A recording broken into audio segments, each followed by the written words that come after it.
días. A continuación les voy a presentar el tema de ácidos carboxílicos.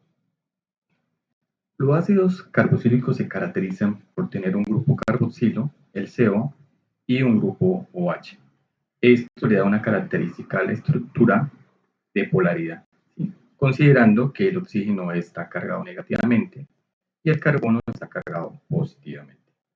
Genera un vector de polaridad que ustedes ya conocen, que se puede marcar de esta manera.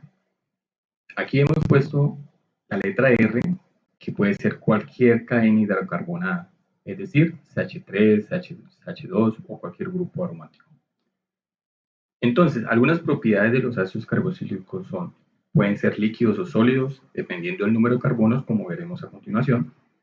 Tiene un grupo polar y un grupo apolar. El grupo polar, pues precisamente es este grupo, y el grupo apolar, pues el grupo R, y eso va a incidir finalmente en unas propiedades como veremos más adelante.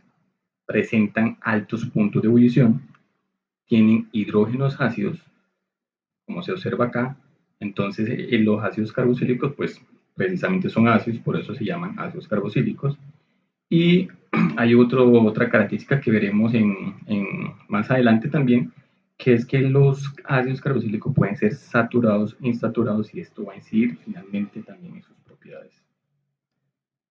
Bueno, lo primero que debemos considerar es que existe una gran familia de ácidos carboxílicos y depende del valor de R, ¿cierto?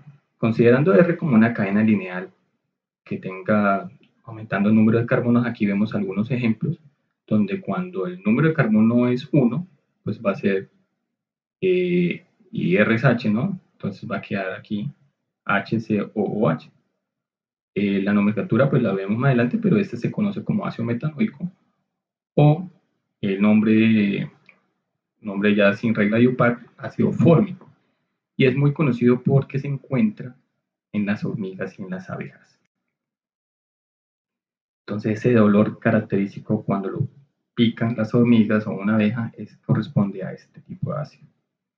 El otro ácido que también es muy conocido, que veremos una diapositiva también más específica, es el ácido etanoico. ¿Cuándo qué? Cuando el número de carbonos corresponde a 2. Ese ácido etanoico es el mismo ácido acético. Comúnmente pues nosotros lo conocemos en la cocina como el vinagre, pero también dentro de la agricultura sostenible se viene planteando como herbicida natural, porque no es contaminante. Acá hay otro ejemplo, el número de carbonos 3 sería el ácido propanoico. Es un ácido que se genera cuando se degrada el azúcar. ¿Cuál azúcar? El azúcar que se presenta en los alimentos. Aquí está el ejemplo del ácido acético.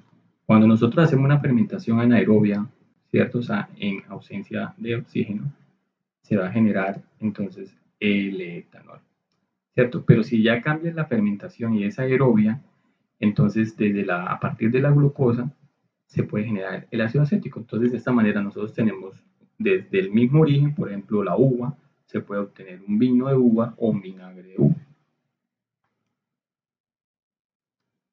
Acá hay otro ejemplo de donde nosotros encontramos la leche, encontramos los ácidos carboxílicos, por ejemplo, en la leche o el queso. Por ejemplo, ese olor característico cuando se genera el enraicimiento del queso, eso corresponde a algunos ácidos carboxílicos que ya son muy conocidos, que son de cadena corta, como el ácido butírico, el caproico, el caprílico y el laurico. Lo mismo sucede cuando por lo menos la leche se deteriora. Si la leche se deteriora, se va a generar algunos ácidos carboxílicos. Esos ácidos son volátiles, ¿no? Tienen olores muy fuertes y pues realmente, digamos, ese deterioro sensorial está relacionado con la calidad del producto.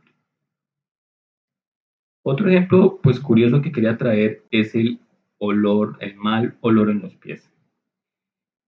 El mal olor de los pies se presenta precisamente por los hongos que se acumulan en los pies, pero ellos se favorecen por la humedad que pueda haber en los dedos. Entonces, cuando empieza a haber degradación pues, de las células de la piel, se empiezan a generar algunos ácidos, entonces como el ácido acético, propanoico, butanoico, valérico, ethanoico y benzoico. Lo mismo puede suceder pues, con las axilas o con otros lugares del cuerpo. Esto fue tomado de estas revistas que están aquí abajo. Otro Otro ejemplo es el algarrobo. No sé si ustedes lo conozcan, pero por lo menos en la costa colombiana, ¿no? Se conoce como pecueca. Precisamente porque cuando uno abre la fruta, se consume, tiene un olor muy característico, pues al mal olor de los pies. Pero es precisamente porque tiene ácidos carboxílicos, como el ácido oleico, el ácido esteárico y el ácido palmítico. Revisemos un poco cómo cambia la polaridad de un ácido carboxílico si aumenta su número de carbono. Es decir, cómo aumenta la solubilidad de ese ácido. ¿Será que aumenta o disminuye? ¿Ustedes qué piensan? ¿Sí? Efectivamente va a disminuir. ¿Por qué?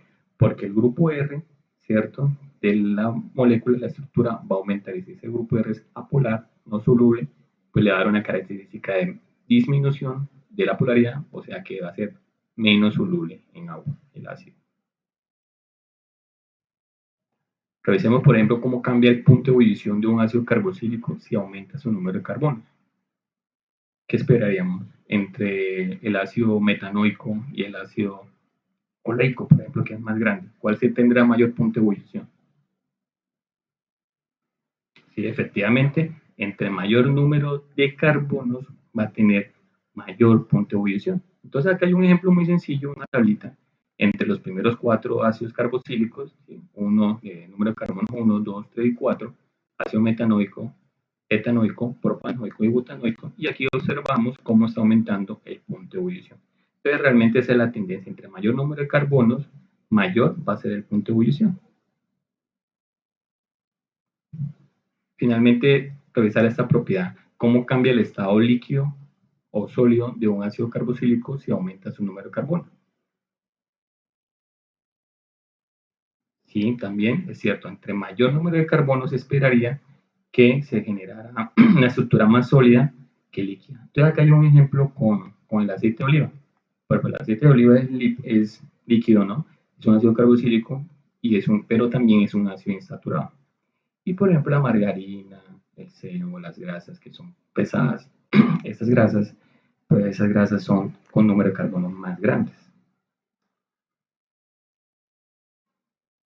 Adicionalmente, veremos que otro tema, que estas grasas pueden ser saturadas o grasas trans, y eso va a tener también su implicación en la salud, como lo veremos más adelante. ¿Qué es un detergente? Entonces, hay una característica importante en los ácidos carboxílicos, es que pueden generar detergentes. Y la palabra detergente está asociada con la disminución de la tensión superficial de una solución. Entonces, para poder entender por qué se presenta eso, nosotros tenemos que diferenciar la parte polar, que es la que está representada en la parte azul de la estructura, pero en este caso observen que ya hay un sodio unido, entonces es una sal de ácido. Entonces, ahorita después veremos cómo que reacciona un ácido carboxílico con una sal para generar esto, ¿cierto? Y esta parte R, que es bastante larga, va a ser apolar. Entonces, mientras que esta parte es muy soluble, esta parte va a ser poco soluble. Entonces, si nosotros adicionamos un detergente a una partícula de grasa que es característica apolar, o sea, no es soluble en agua, ¿cierto? Pues el agua va a rodear a este detergente que está representado por esta la parte polar y esta cola que está acá sería la parte apolar, ¿cierto? O sea, la R que está aquí. Entre más larga R, pues más larga la cola. Entonces la cola que es apolar interacciona con la partícula de grasa que también es apolar. Son interacciones hidrófobas, ¿cierto? Porque no interaccionan con el agua. La parte polar, que es la que interacciona con el agua, pues va a estar hacia afuera. Esto es una característica típica de un coloide, ¿cierto? Y en este caso se conoce como micela. Esas micelas también se presentan por lo menos en la leche, por eso es que a la leche se conoce como una suspensión, precisamente porque presenta estructuras parecidas a esta, teniendo agua y teniendo grasa. Bueno, a propósito del tema del día de hoy, ¿no? Del coronavirus, pues nosotros podemos ahora entender por qué un detergente puede ayudarnos a evitar el contagio con el coronavirus. Precisamente porque el coronavirus tiene una capa lipídica, ¿cierto? O sea, una capa de grasa en la parte externa. Y si nosotros ya entendemos cómo funciona el detergente y sabemos que la capa externa de un virus está llena de grasa, entonces vamos a entender que la parte apolar, el jabón va a interaccionar con esa capa externa y de tal manera que la va a destruir, ¿cierto? La va a romper la membrana celular. Bueno, no se conoce como célula del virus, pero se le va a romper esa estructura, ¿cierto? Esa capa externa. De tal manera, pues entonces que ya se va a destruir el virus. Entonces, por eso se recomienda hoy en día en lavarse las manos, ¿cierto? Pero eso es una recomendación que debería hacerse con cualquier tipo de bacteria o virus, en realidad. Ahora revisemos entonces cómo es una reacción de esterificación y nosotros también vamos a trabajar este tema y lo vamos a usar más adelante. El ácido carboxílico que se encuentra acá en la parte izquierda, ¿cierto? Puede reaccionar fácilmente con alcohol. Entonces recordemos que el alcohol pues tiene el grupo H, aquí está una R y aquí hay una R', no se ve bien, pero hay una R'. Y la R no necesariamente tiene que ser igual a esta. ¿Qué significa? O sea, que aquí puede haber una cadena de 14 carbonos y aquí puede haber una cadena de 15. No hay ningún problema. El asunto es cómo reacciona esto. El grupo, este grupo del alcohol se va a unir con el OH, como presenta la imagen, ¿cierto? Para generar esa estructura aquí. Y entonces, ¿qué pasa con el OH y con el hidrógeno que está ahí?